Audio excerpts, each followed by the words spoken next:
नमस्कार, मैं हूं आपके साथ नम्रता। इतिहास गवाह है कि बाबर, हुमायूं, औरंगजेब जैसे मुगल आक्रांताओं ने हिंदुओं पर अत्याचार करने में कोई कोर कसर नहीं छोड़ी थी।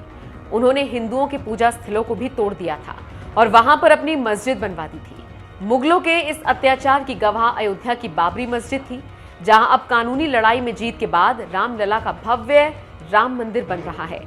तो वहीं अब काशी और मथुरा को लेकर भी आवाज बुलंद होने लगी है। इन दोनों धार्मिक स्थलों के लिए समय समय पर नारे भी लगते रहे हैं। अयोध्या तो झांकी है, काशी मथुरा बाकी है। बात अभी सिर्फ काशी की करें तो गुरुवार को काशी विश्वनाथ मंदिर और ज्ञानवापी मस्जिद विवाद के मामले में जो फैसला आया, उसके बाद तो सोशल मीडिया पर भी ये आवाज उठने लगी कि काशी मथुरा हमारा है। जबकि बीजेपी प्रवक्ता और सुप्रीम कोर्ट में वकील अश्वनी उपाध्याय ने भी इस मुद्दे पर बेबाक बातें बोल दी हैं। दरअसल गुरुवार को वाराणसी के सिविल जज सीनियर डिवीजन फास्ट ट्रैक की कोर्ट ने आदेश दिया था कि विवादित ज्ञानवापी परिसर का पुरातात्विक सर्वेक्षण कराया जाए और इसका पूरा खर्चा सरकार उठाएगी। यानी सीधे शब्दों में कहें तो इस परिसर की एएसआई खुदाई करवाएगी और ये पता लगाएगी कि कहीं इस स्थान पर मंदिर तो नहीं था। कोर्ट के इसी फैसले पर बीजेपी प्रवक्ता और वकील अश्वनी उपाध्याय ने कहा, अयोध्या की तरह अब काशी में खुदाई होगी। हर हर महादेव। वाराणसी की अदालत ने सरकार को डायरेक्शन दिया है कि भगवान महादेव के मंदिर काशी विश्वनाथ मंदिर में एएसआई सर्वे करे और सर्वे करके पता करे कि जो वहां पे अवैध तरीके से ज्ञानवापी मस्जिद बनाई गई है उसकी सत्यता क्या है।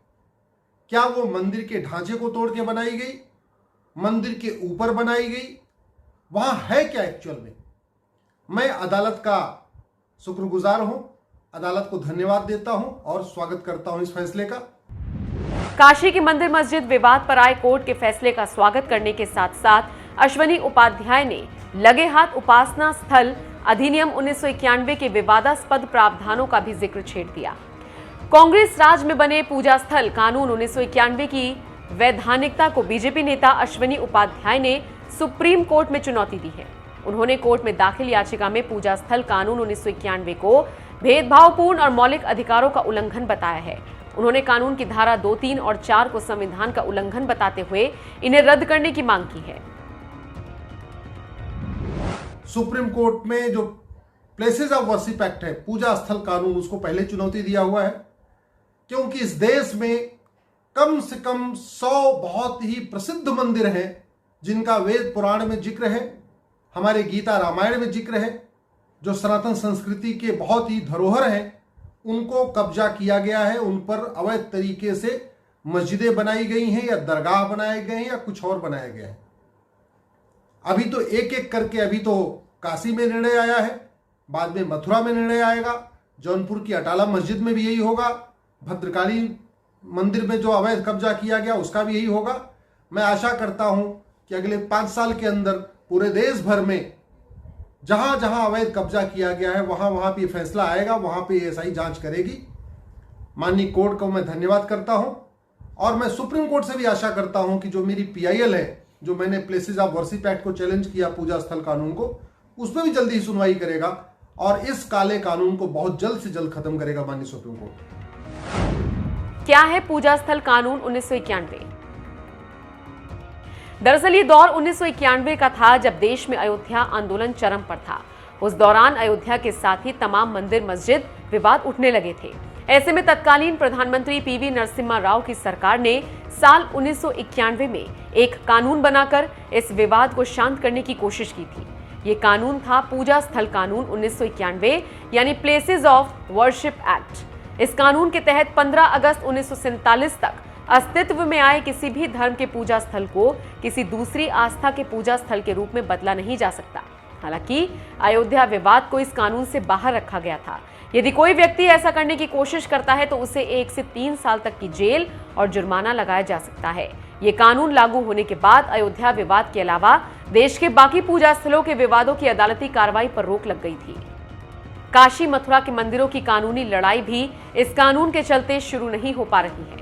हालांकि अब बीजेपी नेता अश्वनी उपाध्याय की याचिका पर सुप्रीम कोर्ट ने पूजा स्थल कानून की वैधानिकता पर विचार करने की बात कही है। तो आस जगी है कि अगर कोर्ट इस कानून की वैधानिकता खत्म करने के बारे में कोई फैसला लेती है तो इसका असर काशी मथुरा के मंदिर विवादों पर भी पड़ेगा और इन मंदिरों के लिए भी अयोध्या मामले की तरह कानूनी लड़ाई शुरू हो सकती है। बता दें, ऐसा माना जाता है कि मथुरा की शाही ईदगाह मस्जिद जिस जमीन के ऊपर बनाई गई है उसके नीचे कृष्ण जन्मभूमि है। दावा किया जाता है कि मुगल शासक औरंगजेब ने मंदिर तोड़कर यहां मस्जिद का निर्माण कराया था। इसी तरह काशी के विश्वनाथ मंदिर और ज्ञानवापी मस्जिद को लेकर भी विवाद जारी है। इस विवाद में हालांकि गुरुवार को कोर्ट का अहम आदेश आया है, जिसके तहत अब एएसआई यहां खुदाई कर ये पता लगाएगी कि यहां कोई मंदिर था भी या नहीं।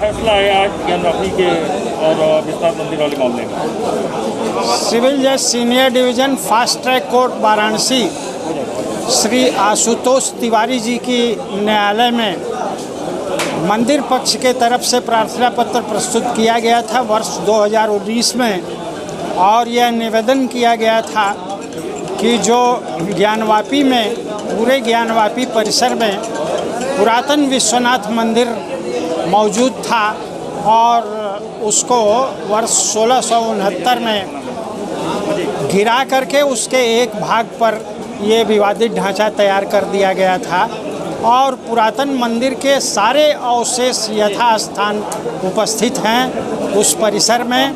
और यह भी कहा गया था कि इस ढांचे के नीचे स्वयंभू विश्वेश्वर का 100 फुट का ज्योतिर्लिंग विद्यमान है और उसको पत्थर की पट्टियों से ढक दी गई है। पुरातत्व विभाग इसका सर्वे करे, उत्खनन करे और उत्खनन करके उसको यथास्थान प्रकट करे और उसके बारे में जो पुरातात्विक साक्ष्य हैं वह माननीय न्यायालय में प्रस्तुत करें। माननीय न्यायालय ने दोनों पक्षों की बहस सुनने के उपरांत फैसला आज सुना दिया है और मंदिर पक्ष के प्रार्थना पत्र को स्वीकार कर लिया गया है। आर्कियोलॉजिकल सर्वे ऑफ इंडिया और उत्तर प्रदेश सरकार को निर्देशित किया गया है कि वे अपने खर्चे से ये पुरातत्व का सर्वेक्षण करके और आख्या माननीय न्यायालय में प्रस्तुत करें कि वहाँ इस विवादित ढांचे के पूर्व पुरातन में कोई मंदिर का अवशेष था कि नहीं।